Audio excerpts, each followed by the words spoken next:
오늘 본문에는 이게 배경에 나와 있지 않지만 마태복음 16장이나 혹은 마가복음 8장을 보면은 예수님이 제자들과 함께 그 가이사라 빌립보 지방에 갔을 때 일어난 그 사건입니다. 이 벤겔이라는 주석가는 이때가 언제냐 하면은 예수님이 십자가에서 고난당하기 한 1개월 반 전쯤이라고 했습니다. 그렇다면 이 사건은 3년 동안의 예수님의 공생애가 거의 끝나갈 무렵에 일어난 것이며 틀림없지. 구약 성경 이사야 35장 5절 6절을 보면은 하나님의 아들 메시아가 이 땅에 오시는 시대에 대한 그 표적을 이렇게 예언을 했습니다. 같이 한번 봅시다. 자, 시작. 그때 맹인의 눈이 밝을 것입니다. 아닙니까? 앞으로 돌아가야죠. 아니, 맹인 밑에 있어요. 그때 맹인의 눈에. 읽어 시작. 그때 맹인의 눈에 밝을 것이며 못 듣는 사람의 귀가 열릴 것이며 그때 저는 단어가 사슴같이 뛸 것이며 말 못하는 자의 혀는 노래하리니 했습니다. 자, 여기서 이 그때라고 했죠. 이 그때가 언제입니까? 이것은 하나님의 아들 되시는 메시아가 오시는 때를 가르치는 겁니다. 그때 맹인의 눈이 밝을 것이며 못 듣는 사람의 귀가 열릴 것이며 했습니다. 이사야는 그러니까 메시아가 오시면은 맹인이 눈을 뜨고 그리고 못 듣는 사람의 귀가 열린다고 예언을 했습니다.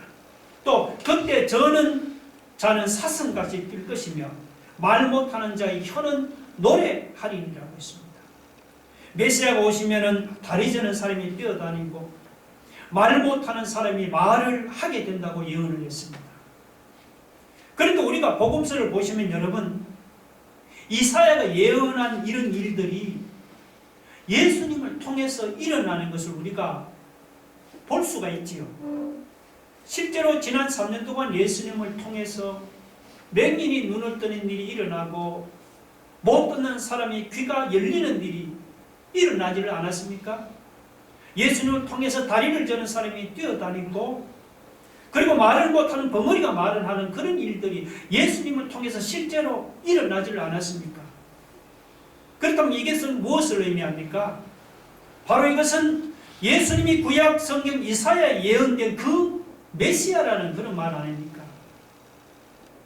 예수님은 지금까지 당신이 맹인의 눈을 뜨게 하고 그리고 귀머거리의 귀를 듣게 하고 말 못하는 벙어리를 말하게 하고 그리고 다리 저는 사람을 걷게 하는 것을 사람들이 보면은 당연히 예수님을 그 구약 성경에 예언된 하나님의 아들 메시아라고 생각할 줄로 그렇게 믿었습니다. 예수님 지금 이곳 가이사라 빌립보 지방에서도 그런 대답을 기대하면서 제자들에게 우리가 나를 누구라고 하느냐고 물어본 것입니다. 그런데 제자들의 대답을 들어보면은 예수님께서 기대하시던 것과는 전혀 달랐습니다. 뭐라고 대답하죠? 19절을 보니까 대답하여 이르되 세례 요한이라 하고 들으는 엘리야라 하고 들으는 옛 선지자 중에 한 사람이 살아났다이다 하나이다. 어떤 사람은 예수를 보고 얼마 전에 헤롯이 목을 베어 죽인 세례 요한이 다시 살아난 줄로 생각했습니다. 어떤 사람은 예수님을 보고는 구약시대 때 엘리야 선지자가 다시 환생한 줄로 생각을 했습니다. 어떤 사람은 예수님을 보고 옛 선지자 중에 한 사람이 다시 살아난 줄로 생각을 했습니다. 그 중에 예수님을 정말 메시아로 알아본 사람은 한 명도 없었습니다. 예수님은 지난 3년 동안 구약 성경에 예언된 대로 사역을 하면서 맹인을 보게 하시고 그리고 귀머거리를 듣게 하시고 벙어리를 말하게 하시고 다리 저는 자를 고치는 놀라운 기적을 행했습니다. 분명히 이사야 선지자는 그런 기적을 행하는 분이 메시아라고 분명하게 예언하지 않았습니까? 그런데도 사람들은 그 성경에 예언된 그런 기적을 보면서도 예수님이 이사야에서 예언된 메시아라는 사실을 몰랐습니다. 여러분, 이건 뭘 의미합니까? 사람이 아무리 100번, 1000번 성경을 읽어도 자기 지혜로는 예수님이 어떤 분인지 알 수가 없습니다. 고린도전서 1장 21절 봅시다. 다 같이 한번 시작. 하나님의 지혜에 있어서는 이 세상이 자기 지혜로 하나님을 알지 못하므로. 자, 이 세상이 자기 지혜로는 하나님을 알지 못한다고 했습니다. 아무리 똑똑한 박사 교수라도 자기 지혜를 가지고는 하나님이 어떤 분이고 예수님이 어떤 분인지는 절대로 모릅니다. 그래서 우리는 성경을 읽기 전에 먼저 우리 마음이 성령으로 여러분 거듭나야 합니다.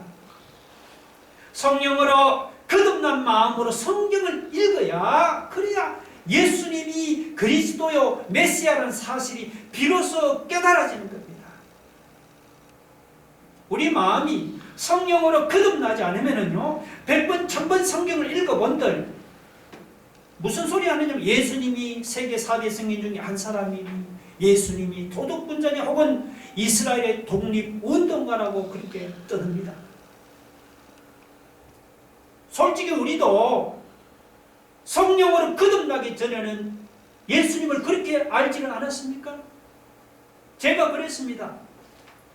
제가 청년시대 성령을 받고 거듭나기 전에 누가 저를 찾아와서 예수님을 하나님의 아들이니 메시아니 구원자라고 하면은 아니 무슨 말 같지 않은 그런 소리를 하느냐고 제가 핏대를 올렸습니다. 예수라는 사람도 우리와 똑같은 사람인데 사람이 어떻게 다른 사람을 구원할 수 있으며 사람이 어떻게 하나님의 아들이 될 수 있느냐고 말했죠. 그렇게 따지고 전도하는 사람에게 말했죠. 핀잔을 주곤 했는데 지금 성령을 받고 보니까 그런 일들이 얼마나 참 부끄럽고 얼마나 창피한지 얼굴이 그냥 화끈거릴 정도입니다.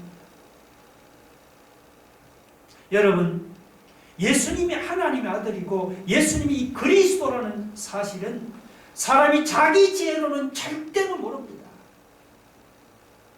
고린도전서 12장 3절 같이 봅시다. 시작. 성령으로 아니하고는 누구든지 예수를 주시라 할 수 없다. 성령으로 아니하고는 누구든지 예수를 주시라 할 수 없다. 사람이 성령으로 거듭나지 않으면 예수님이 하나님의 아들이고 그리스도고 메시아라는 사실을 여러분 절대로 모릅니다. 오늘 본문을 통해서 여러분 그 사실을 분명히 인정할 수 있기를 바랍니다. 무리들로부터 기대했던 대답을 얻지 못한 예수님께서 다시 그럼 제자들에게 물었어요. 예수께서 이러시되 그러면 너희는 나를 누구라고 하느냐? 20절. 여기 헬라 성경에는 이 너희라는 말이 강조되어서 맨 앞에 나와 있습니다. 무리들은 사람들은 나를 뭐 세례 요한이니 혹은 엘리야니 혹은 옛 선지자 중에 한 사람이 다시 살아났다고들 하지만 그러면은 너희는 나를 누구라고 생각하느냐는 것입니다. 그때 베드로가 이렇게 대답을 했죠. 베드로가 이르되 하나님의 그리스도시니이다. 여기 하나님의 그리스도란 말은 하나님이 보내신 그리스도라는 그런 말입니다. 베드로는 예수님이 바로 하나님이 보내신 그리스도라고 대답을 했습니다. 이 베드로의 짧은 고백 안에는 여러분 기독교의 핵심 진리가 여기 다 들어있다고 해도 과언이 아닙니다. 여러분 예수님이 그리스도라고 할 때 이 그리스도는 이거 알아야죠. 이거는 그리스입니다. 헬라가 그리스어죠. 그리스. 그리고 이 그리스도를 히브리는 이스라엘이죠. 이스라엘 말로는 뭡니까? 여기 한번 띄워보세요. 자, 예수는 그리스도이다. 그리스도는 히브리어는 메시아다. 무슨 뜻입니까? 기름 부음을 받은 자다. 이런 뜻입니다. 기름 부음을 받은 자다. 그 의미는 뭐냐면 바로 구원자라는 뜻입니다. 구원자. 구약 시대에 여러분 저기 기름 부음을 받은 직분이 3개 있습니다. 어떤 직분이냐? 첫째는 왕이고, 둘째는 제사장이고, 또 하나는 뭐죠? 선지자입니다. 그리고 그때 붓는 기름은 성령을 상징합니다. 자, 우리는 뜻도 모르고 습관적으로 예수 그리스도라고 말하지만 여러분 엄밀히 말하면요, 잘 보세요. 예수는 이름이고 그리스도는 예수님이 직분입니다. 김성호 목사라고 하면은 김성호는 뭐죠? 제 이름이잖아요. 목사는 뭡니까? 직분이죠. 예수 그리스도라고 할 때 예수는 이름이고 그리스도는 여러분 예수님의 직분입니다. 그러니까 그리스도의 직분을 가지신 예수님이라는 그런 말입니다. 예수님이 그리스도란 말은 예수님이 왕의 직분과 그리고 제사장의 직분과 그리고 선지자의 직분을 함께 가지고 있는 메시아, 구원자, 그런 말입니다. 그렇죠? 예수님은 만왕의 왕으로서 우리를 사탄 마귀로부터 보호하고 지켜주시는 왕입니다. 예수님은 또한 대제사장으로서 인류의 모든 죄를 지고 십자가에서 완전한 속죄를 이루었습니다. 그리고 지금도 예수님은 대제사장으로 하늘 보좌 우편에서 우리를 위해서 친히 기도하고 계십니다. 또한 예수님은 선지자로 우리에게 하나님의 뜻을 알려주시고 하나님의 약속을 친히 이루십니다. 여러분, 제자들은 지난 3년 가까이 주님을 따라다니면서 예수님과 함께 지냈습니다. 예수님이 오병이의 기적을 베풀 때도 제자들은 그 현장에 함께 있었죠. 예수님께서 풍랑을 잠잠하게 하실 때도 제자들은 그 현장에 함께 있었습니다. 예수님께서는 제자들에게 묻습니다. 나와 함께 있으면서 내 말을 듣고 내 능력을 옆에서 지켜본 너희는 나를 누구라고 하느냐고 제자들에게 물었습니다. 여러분, 우리도 제자들만큼 예수님하고 친숙하지 않습니까? 교회에 와서 듣는 것이 예수님의 말씀이고 부르는 것이 예수님의 찬송 아닙니까? 기도할 때도 우리 예수님의 이름으로 기도하잖아요. 그리고 심지어 밥 먹을 때도 예수님의 이름으로 기도하지 않습니까? 이렇게 예수님의 이름으로 밤낮 예수님의 이름을 달고 다니는 우리에게 예수님께서 너희는 나를 누구라고 하느냐고 물으시는 거예요. 그 질문에 여러분 뭐라고 대답하겠습니까? 베드로처럼 예수는 그리스도여 메시아라고 분명하게 대답할 수 있습니까? 할렐루야! 예. 혹시 교회는 다니지만 예수님 누구세요? 하면은 세계 4대 성인 중에 한 사람이 아니에요? 교회에서, 학교에서 그렇게 배웠는데요. 도둑꾼자 아닙니까? 왼뺨을 치면 오른뺨도 돌려대라는 도둑꾼자 아닙니까? 아, 이스라엘 독립운동 아닙니까? 그렇게 알고 있지는 않습니까? 여러분, 사람들이 교회를 다녀도 예수님을 왜 그리스도로 바로 알아보지를 못합니까? 그런 사람이 많아요. 왜 예수님을 그리스도로 바로 알지를 못하느냐? 그 이유가 뭐냐면요, 그 이유는 무식해서가 아니고 죄 때문입니다. 죄 때문에. 이사야 59장 이제 한번 봅시다. 다 같이 시작. 오직 너희 죄악이 너희와 너희 하나님 사이를 갈라놓고 너희 죄가 그의 얼굴을 가리어서 너희에게서 듣지 아니하시게 함이니라 했습니다. 죄가 우리와 하나님 사이를 어떻게 갈라놓았습니다. 그래서 우리와 하나님 사이에 죄가 있어갖고는 그래서 우리가 예수님을 하나님의 아들로 그리고 그리스도로 우리가 바로 알아보지 못하는 것입니다. 그러니까 여러분 보세요. 우리가 예수님이 어떤 분이 바로 아느냐 모르느냐 하는 것은 이것은 지식의 문제가 아닙니다. 사람이 지식이 있고 많이 배우고 똑똑하면은 예수가 어떤 분인지 알 수가 있고, 지식이 없고 무식하면 예수님이 어떤 분인지 모르는 게 아니다 말이죠. 우리가 예수님을 바로 아느냐 모르느냐 하는 것은 지식의 문제가 아니고 무슨 문제라고요? 죄의 문제다 말이에요. 죄의 문제.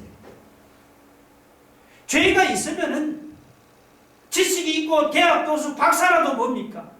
그 죄가 예수님과 자기 사이에 갈라놓았어. 예수님은 어떤 분인지를 모릅니다. 사람이 자기 지혜로는 하나님을 모른다 했잖아요. 교회를 다녀도 만약 예수가 그리스도라는 사실이, 구원자라는 사실이, 하나님의 아들이라는 사실이 안 믿어진다면은, 그러면 지적으로 예수님을 알려고 하지 말고 하나님 앞에 먼저 내 죄를 회개해야 합니다. 이 죄가 하나님과 나 사이를 갈라놓았어. 내가 예수님이 그리스도라서 모르는 것이지 내가 무식해서 모르는 게 아니다 말이죠. 죄를 회개하러 가니까 어떤 사람, 나는 죄가 없습니다. 나는 뭐 살인도 하지 않고 도둑질도 하지 않았습니다. 그런데 여러분, 성경을 보면 요한복음 16장 9절을 보면 예수님께서 뭐라고 하셨습니까? 예수님을 안 믿는 것이 뭐라고요? 죄라고 했습니다. 예수님을 안 믿는 것이 죄라고 했습니다. 그러니까 하나님께서 보내신 구원자 그리스도를 안 믿고 불순종하는 그게 죄다 말이죠. 혹시 지금까지 교회를 다녀도 예수님은 안 믿고 내 능력을 믿고 여러분 내 실력을 믿고 살아왔습니까? 그러면 회개하기 바랍니다. 예수님을 안 믿었던 죄를 회개하세요.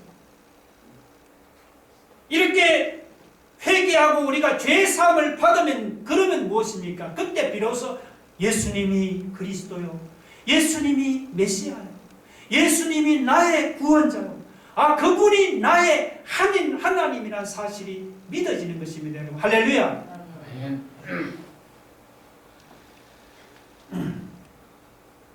여기서 예수님이 그리스도라는 이 베드로의 대답은 흠잡을 데 없는 아주 완벽한 신앙 고백입니다. 덧붙일 게 없습니다. 그런데도 예수님은 제자들에게 자신이 그리스도라는 사실을 아무에게도 말하지 말라고 아주 엄하게 경고했죠. 자, 여러분 21절 보세요. 경고하사 이 말은 예수가 그리스도라는 그 말이죠. 그 말을 아무에게도 이러지 말라는 데 마시고. 예수님께서 왜 당신이 그리스도라는 사실을 사람들에게 알리지 말라고 경고했을까요? 자, 그 이유는 뭐냐 하면 여러분, 그 당시 제자들이나 일반 백성들이 이 그리스도를 잘못 이해하고 있었기 때문입니다. 예수님은 그리스도로 갈 때 당시 일반 사람들은 죄에서 구원하는 그리스도가 아니고 정치적인 그리스도로 생각했습니다. 이스라엘을 로마의 지배에서 해방시키는 그런 정치적인 그리스도라고 그렇게 생각했기 때문이에요. 그러나 예수님은 제자들이나 백성들이 생각하는 것처럼 이스라엘 백성을 여러분 로마 제국의 지배에서 해방시키는 그런 정치적인 그리스도가 아니죠. 예수님은 십자가에 못 박여 죽으시는 고난을 통해서 죄인을 구원하시는 영적인 그리스도요, 영적인 메시아십니다. 제자들은 예수님을 그리스도라고 고백하면서도 그들은 이 사실을 알지를 못했습니다. 제자들은 어떻게 생각했습니까? 만약에 제자들은 예수님께서 이제 이스라엘 왕이 되었어, 그래서 메시아로서 로마 군대를 몰아내면 자기들도 장관 자리 하나쯤을 차지할 줄로 그렇게 기대했습니다.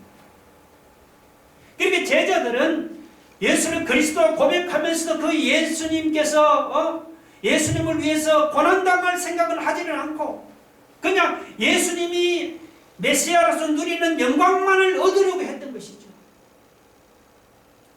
그런 생각은 분명히 잘못된 것이죠. 여러분, 십자가의 고난이 없이는 구원을 얻는 영광도 여러분 있을 수가 없습니다. 이걸 알아야 합니다.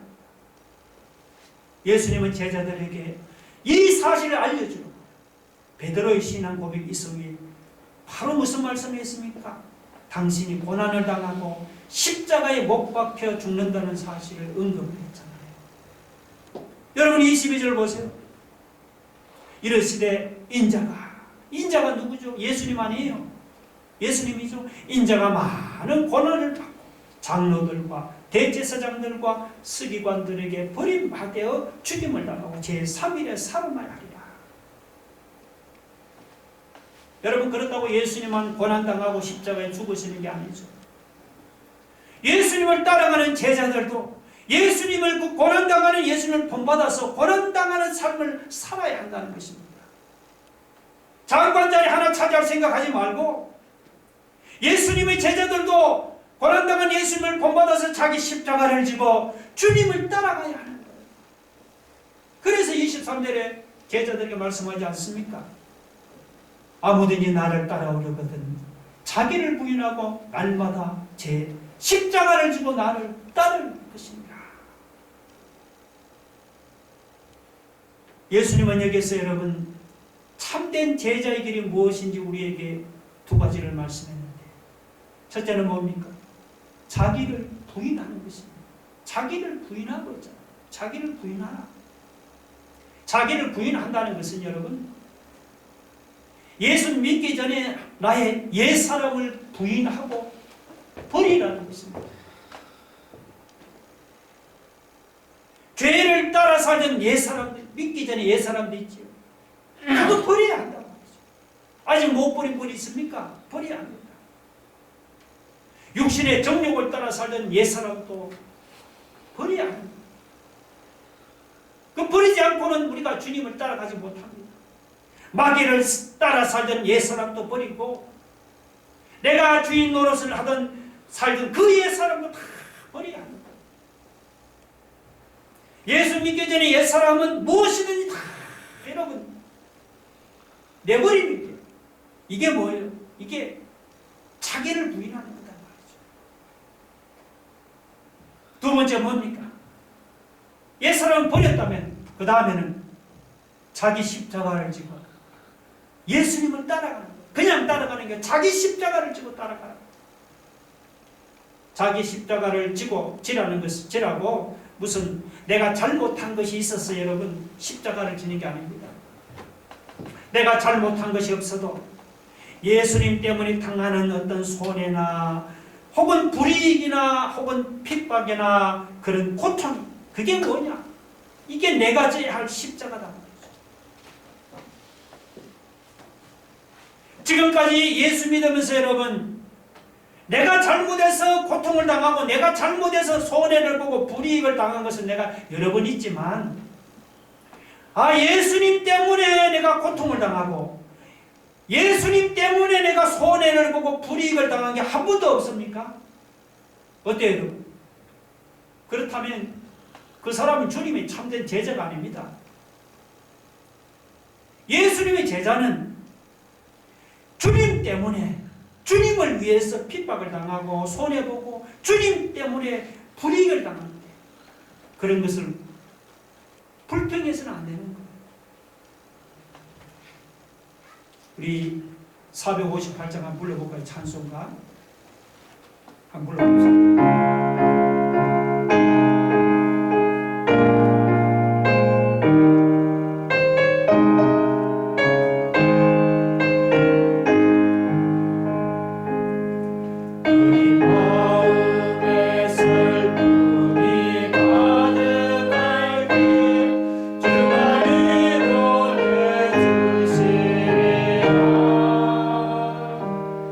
아침해가 지핀다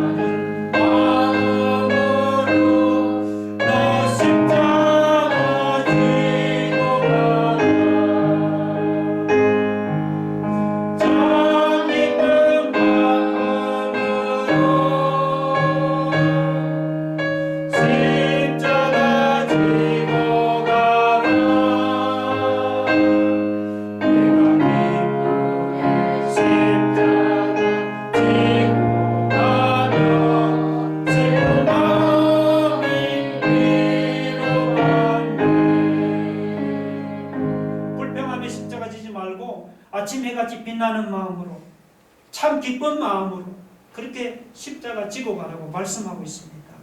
여러분 오늘 찬송과 가사처럼 여러분 내게 주어진 그 십자가를 불평하지 마시고 참 기쁜 마음으로 그 십자가를 지고 날마다 예수님을 따라가는 제자가 되기를 바랍니다.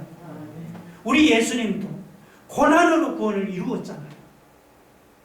예수님도 십자가 고난을 당함으로써 죄인의 구원자가 되는 영광을 얻은 것입니다.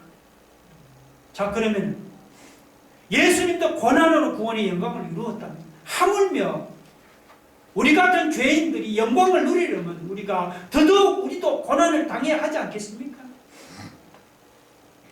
23절에 아무든지 나를 따라오거든 자기를 부인하고 날마다 제 십자가를 지고 나를 따를 것이니라. 믿기 전에 여러분 그 옛사람을 보입니다. 주님 때문에 손해보고 불이익을 당하고 핍박을 당해도 불평하지 마시고 자기 십자가를 지고 주님을 따라가는 거예요. 우리가 주님을 위해서 고난을 당할 때 주님이 주시는 영광과 축복이 우리 것이 될 줄로 믿으시기 바랍니다. 아멘. 23절에서 예수님께서 제자들에게 자기를 부인하고 자기 십자가를 지고 나를 따르라 그렇게 말씀을 했습니다. 그런데 솔직히 우리가 이런 말을 들으면 마음이 굉장히 무거워지잖아요. 여러분 생각해 보세요. 사람이 자기를 부인하고 자기 십자가를 지고 예수님을 따라간다는 것이 쉬운 일이 아니잖아요. 물론 그렇게 살아야 하지만 그게 잘 안 되니 마음이 참 무거울 수밖에 없죠. 근데 사실은 자기를 부인하고 자기 십자가를 지고 예수님을 따라가는 것이 우리 생각만큼 그게 그렇게 어렵고 힘든 일이 아닙니다. 어렵고 힘든 일이라기보다는 오히려 우리에게 이것이 축복이 되는 거예요. 예수님께서 역설적으로 뭐라고 말씀합니까? 우리 24절 보면 누구든 제 목숨을 구원하고자 하면 잃을 것이고 누구든지 나를 위해 제 목숨을 잃으면 구원하리라. 역설적입니다. 예수님 말씀은 잃으면 오히려 얻는다는 거예요. 복음을 위하여 목숨을 잃으면 오히려 구원을 얻는다는 말입니다. 죽으면 오히려 산다는 거예요. 자기를 위해 살고자 하면 죽을 것이지. 누구든지 나를 위해 제 목숨을 잃으면 그러니까 나를 주님을 위해서 죽고자 하면 오히려 산다는 거예요. 참 역설적이지만 진리의 말씀입니다. 영국의 에릭 리들이라는 육상 선수가 있었습니다. 1923 오래되었죠.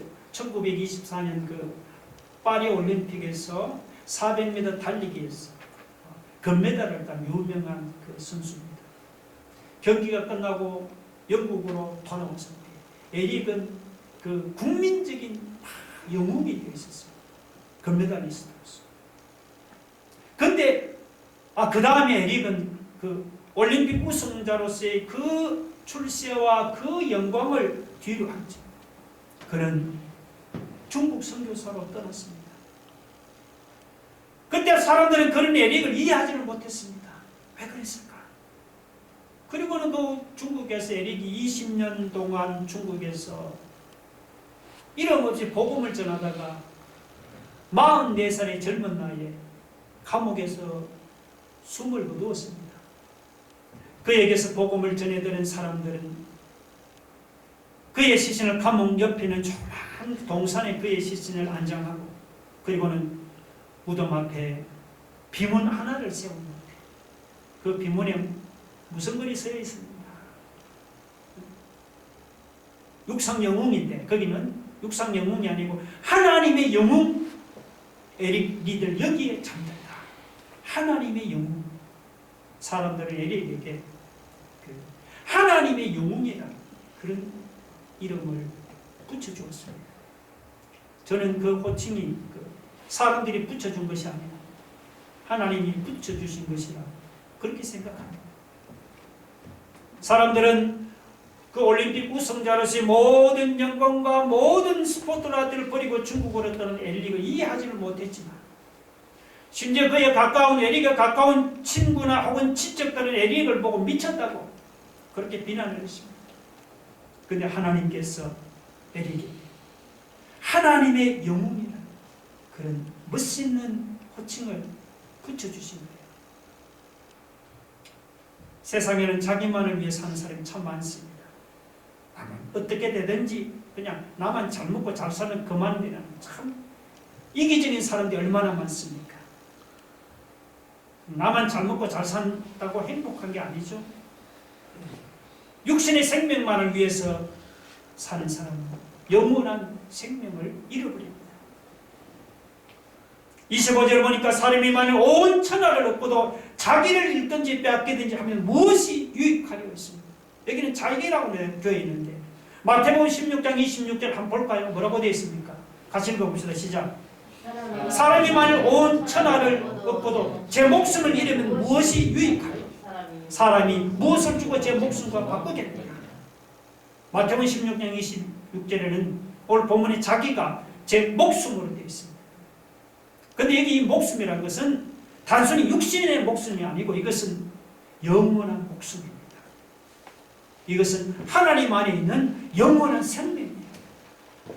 사람이 온 천을 얻었다고 해도 영원한 생명을 얻지 못하면 무슨 유익이 있겠습니까? 육신의 목숨을 위해 사는 사람, 세상에서는 잘 살아 마지막 때 하나님의 심판을 피하지 못합니다. 자, 어떤 사람이 육신의 목숨을 위해 사는 사람, 어떤 사람이 영원한 목숨을 위해 사는 사람입니까? 자기를 위해 사는 이기적인 사람이 바로 육신의 목숨을 위해 사는 사람이에요.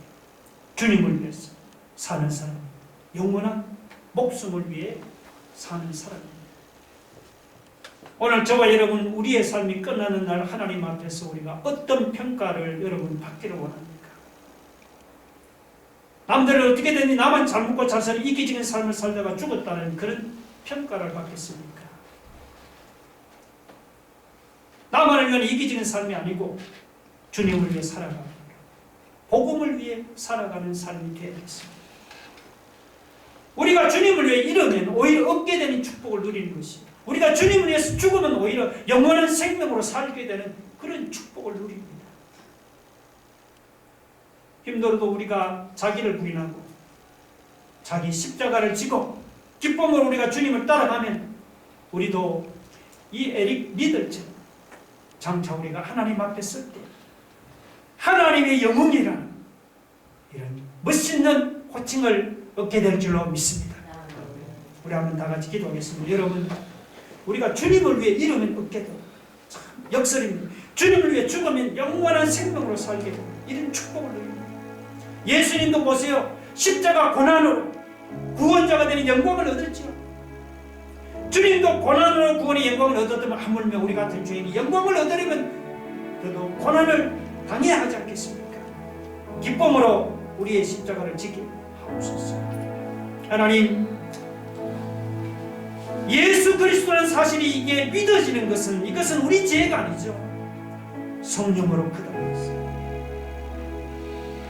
우리가 예수를 나의 그리스도여 구원자여 하나님의 아들로 믿고 고백을 했으니 나의 남은 생에 기쁨으로 나의 십자가를 지고 주님을 따라가는 삶이 되게 하옵소서. 한번 다 같이 통성으로 기도하겠습니다. 할렐루야. 하나님 아버지 하나님, 예수가 그리스도의 메시아 하나님의 아들이여 나의 구원자라는 이 놀라운 사실, 사람이 자기 지혜를 알 수가 없다.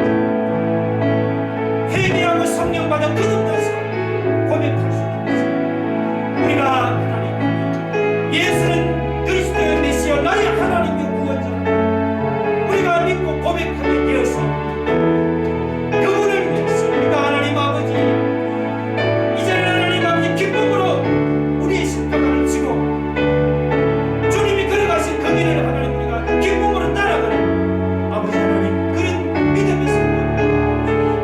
그래서 우리가 장차 주님 앞에 서서 에릭 믿어